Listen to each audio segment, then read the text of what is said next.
Hey y'all, I'm Elisa and I am the Scrappy Wife behind scrappywife.com, and today I thought I'd talk to you a little bit about one of my favorite supplies to use in my craft room, and that would be sprays. I currently have 4 different kinds of sprays that I use in my craft room on a semi-regular basis. The first would be the Delusions Ink Sprays, and then I also have a set of the Delusions Shimmer sprays, the Distress Oxide sprays, and then Dena Wakely's brand new gloss sprays. And these are a gloss acrylic spray that just came out right after Creativation in 2020. So I thought I would demonstrate just a few techniques, talk a little bit about each spray, and you might be able to see how you would use it in your craft room. Let's go. Okay, you can see I have a towel, an old utility towel spread out on my workspace. Sprays can get really messy, so make sure you protect your workspace, protect your pages that you don't want to have spray on because it can go everywhere. I'm going to start with the Delusions Ink Sprays. I kind of think of these as like the most standard sprays. There's a huge array of colors. I will definitely link down below. I just chose 3. You can see I started out over here mixing the 3 colors together. They are super pigmented and super fun to work with. So let's start out with, I'm just going to cover this page in the purple. And you don't have to be scared to use the spray. So I put it on, and then depending on what I'm going for, I might have runs and drips and things like that. That is one of the most fun parts of working with sprays, are the effects that you can get. You can see that is just one color and super cool effect starting as it kind of runs off the page. Now, you can easily blot them up. Say you think that that one is a bit too dark, come back over the top, and you can see as I blot, depending on how I blot, look at how much lighter it can get. So it's up to you. If I let it dry, air dry, say I want a real dark area over here in the corner, that's what I was going for, and maybe wanting it to run down this way, I just let it run, let it air dry, or use my tool, my heat tool, to finish it up. See, I feel like the drip went too far. Easy enough to blot that up. You can use the heat tool to dry up some of the excess, and it layers really nicely. Now, these do react with water, and let me show you what I mean. You can kind of see it right here, how they have mixed in together with the red that was already there. So if I add a little bit of blue to this page, see how it's working in where that purple is? They're going to mix and react together. And depending on if you put them together when they're both wet, that would be wet on wet, they will blend. So you'll end up with a more blended color. If you put it together here, this purple was dry, it'll layer over the top of that. Let me just let that dry because it will end up being pretty cool. One of the fun things with sprays, like I said before, is the drip and drying the drip, if that makes sense. So letting the drip just hang out, drying it, you get very cool rings and neat effects working like that. So you can see how these two layered right here and had a more mixed effect right here, depending on if it was wet on wet or dry on dry. You can also use just water to react with these. So let me try one of my favorite stencils. Let's just try this right here. So sticking this stencil down, I'm going to come and I'm going to spray water over the top with my mini mister. When I come back over, you can see when I put water, I can lift up even more of what was there, and I have that cool stenciling in the background. Here it is on a darker spot. This was all dry enough, at least, I guess. But once you add water to it, it will reactivate. You'll be able to pick up some of that ink, and then you end up with a cool stenciled background right there without even adding a different color, which is a lot of fun. You can also layer on top of it. So say I want to add some red over here in the corner. If I get that pressed down really nicely, and then I'm going to come up with some red, spraying that over the top. and then maybe blot off a little bit of the excess here so it's not too much. And then kind of take that blotting into the side. Got a little heavy because it wasn't pressed all the way down right there. But you see the effect of that stencil kind of coming through, which is a lot of fun to work with. So that is the Delusions Ink Spray. Super fun, comes in a huge variety of colors. Let's check out something else. The Delusions Shimmer Sprays are some of my very favorite to work with. I have the smaller set of the shimmer sprays, and you can see when you look at the bottom, you can see that it has that shimmer that kind of settles after it's been sitting for a while. So whenever I'm about to use mine, I take it and I shake side to side so that the sediment or the shimmer that's in the bottom doesn't clog the nozzle, but instead gets mixed in thoroughly. Same with all of these. The sediment, the shimmer kind of settles, and you want to make sure it's nice and mixed before you spray. These are going to work very similarly to the regular ink sprays in that they react with water. This one's, the nozzle's a little slow to react. They react with water really well, but they do have that shimmer mixed in with them. So that makes them just a little bit different mixing. There we go, right here. And my favorite thing with these shimmer sprays, besides the fact that I love all things shimmer, is as I mix them, I do like to mix them in with non-shimmer sprays because I think that is when you end up with the coolest effect. But if you can see, I know it's wet right now, but it has just the most gorgeous shimmer.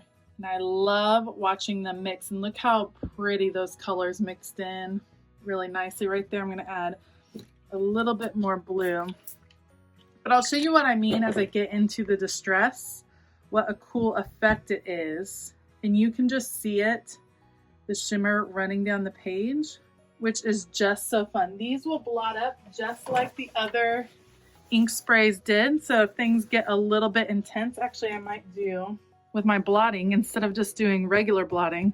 Now I haven't added any water. I'm just doing that same blotting technique that I was doing before, but this time I put a stencil down. Let's see how that goes. Yeah, so you get kind of a cool scale effect with this particular stencil and the blotting. Very light, very subtle, a fun way to create texture on your backgrounds. Now, if you are one of my friends that is really into Bible journaling, yes, these sprays definitely go straight on through your Bible page. They will in fact go through several Bible pages in a row. So you can see this one's wet, and I'm going to press it over here, and you get a little bit of an impression over on the side. They will go through several Bible pages in a row. Something you can do is prep the page. Use gesso, really work through several layers of gesso to prep the page. That will protect your pages. Also, a lot of times if I'm wanting to add mixed media elements, I will do it outside and then bring it in to the journal I'm working in. So if I loved this page, I might use it and cut out different elements from it, or cut out a tip in from it. That is a great way to utilize these elements. Now, let me show you. I'm just going to mix. Let's just try. This is the standard blue spray. Let me add that in. Let's get that dry. Let that dry over there. And then what I'm going to do is add the shimmer. And the cool thing is seeing the two work in and around each other. So I'm just going to let this dry a little bit. There was a lot on there. And let me add this kind of jade shimmer that seems to be clogged just a little bit. Let me try another one that's ready to go. Here's the blue shimmer. Okay, just adding that right at the top. I'm going to let it drip down and maybe add little bits of that green in there with a half spray. And as it dries, when you get the full effect, so neat with a shimmer versus non-shimmer. So that is just a fun effect when they meet and mix and you get the shimmer versus the parts that are not quite as shimmery.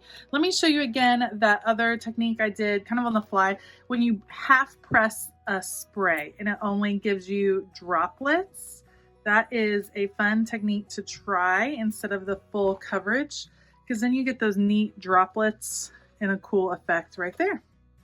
All right, so those are the shimmer sprays. Let's move on to Distress Oxide. Next up are the Distress Oxide sprays, and they're so fun. I love all things distress. They are releasing them in all of your favorite distress colors, so you can collect them and you can mix and match really easily with what you have in your craft room already.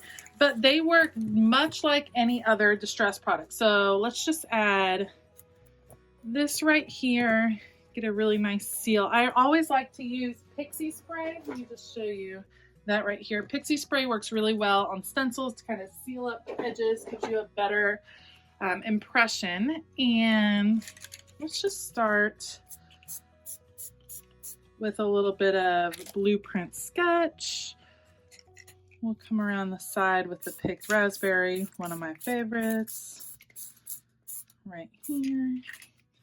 And then end up with some mustard seed, another favorite of mine. So the Distress Oxide, so I'm going to bring in a little mustard seed up top and a little bit of the blue. See? Now this is wet on wet, so they're mixing really nicely. As I clean off my stencil here, I'm going to pull that up. We'll see how it did underneath. Not bad, not bad. Now, when this all dries, then you can add some water and start seeing some cool Distress Oxide techniques coming through. Now, at this point, as I'm working through, you can already see some of that oxidation happening because it's already in the spray. It's already wet.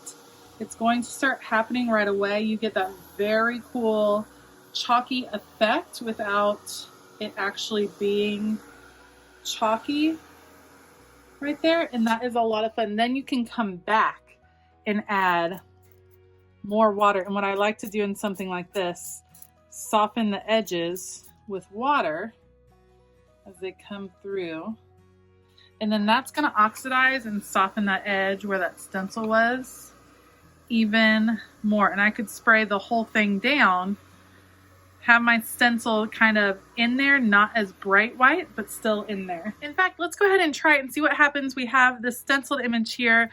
When I add the water over the top, softening those edges, blotting it just a little bit, you can see you get even more oxidation the more you add. Now, something else that could be fun is adding in a little bit more of the color. So bringing that in, lifting up, adding a little bit more pink here on the edges. And yes, the more you add, the more layers you add, it does really nicely on layering. Now, if you are adding it while wet, you might start to get a muddy effect. But as you dry, you start to see those other colors. So you can see the yellow coming through, even some of the greens. So you really start to see the other colors coming through, which can make for some really fun backgrounds. Now, like I said earlier, one of my favorites is to mix in with the Distress sprays, is to mix in some of the shimmer sprays. Because of the contrast between the chalky effect and the shimmer effect, you end up with some really fun and unique background. So I'm just going to add the blue here on top, and I'm going to use my water here to encourage it to move in some different ways, and you're going to start to see it move down, kind of like rain down the page. And then I will dry it for you and show you what ends up happening. All right, let me dry it and then I'll come back. Now, if you can see, you get that difference between the shimmer versus the flat chalkiness underneath. And it is so much fun to play with that effect in your art journaling and your mixed media. Can be a lot of fun. Now, let me show you something important because I want to point out the difference between this and when we use the gloss sprays in just a second. Because these sprays that I've showed you so far, again, this is the Distress Oxide spray we're demoing right now, because they're water reactive. When you paint acrylic on top or just white paint, anything that has liquid water in it, you can see that they take on the color of what is underneath. So you're not going to end up with a crisp white, even when you lay it on thick. So some of these I laid on thicker. As it dries, it's reacting and causing a reaction with the paint underneath, and it'll dry and bring in that color. So you won't get a really crisp white. Let's try this. I'll show you one more time with the white what it does. And that would be with any paint will make that reaction kind of come. But here you can see it really easily because it starts to pick up the color right away as you move that brush around. So you can see how muddy it ends up looking. But again, it's kind of a softer look because it's going to blend in a little bit more as I pick up part of that stencil. So see, you get that look, but it's not the stark white. And as you can see, the blue is drying, really picks up those colors. Okay, the last spray that I want to talk about today are these Dena gloss sprays. And like I said, these are a new product and they are going to act different than any other spray that you have in your craft room. And that is because they are acrylic, which means they have a plastic in them. If you hear, they shake just like you hear a ball, like in a can of spray paint at the store. So you want to make sure it's shaken up really nicely. It shouldn't clog just from shaking, and get them all shaken up and ready to go when you're starting, and they will react differently. So let's start out just spraying a nice coverage of this. Now they will resist each other. So when you come in and add on top, you're going to see it start to resist each other, and you get kind of this droplet effect that you just don't see with other sprays. Same if I come in here, adding in. See, they're going to start to resist, and it makes for some very interesting backgrounds. Here's the cool thing though. So this is already starting to dry. Let me just dry this and show you some of the things that are pretty cool with how this works. One thing about the gloss sprays is that you definitely want to clean off the nozzle after you use it. Like I said, it does have that plastic in it. And if you don't clean it right away, they will start to clog and you'll have some issues with how well they work. One thing I am super excited about with the gloss sprays is using it with Dena Wakley's collage paper. And this is the white on white collage paper, which I was having a lot of trouble using before.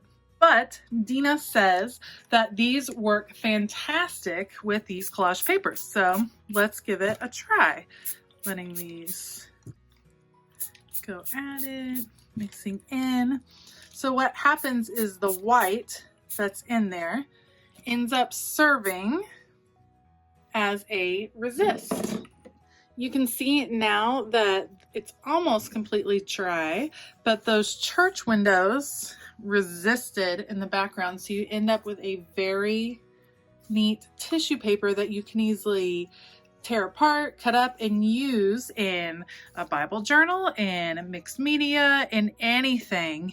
And it ends up with a super neat effect. And this works really nicely, but doesn't work as nicely with the Distress sprays. Doesn't resist in quite the same way.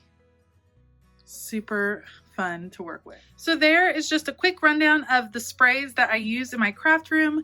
They are fun, they are messy, and they make some of the coolest backgrounds that you can use in your crafting. I hope you enjoyed this video. If you liked it, please give it a thumbs up and consider hitting that subscribe button as well as that bell notification button. Let me know below, what sprays do you like to use and how do you like to use them?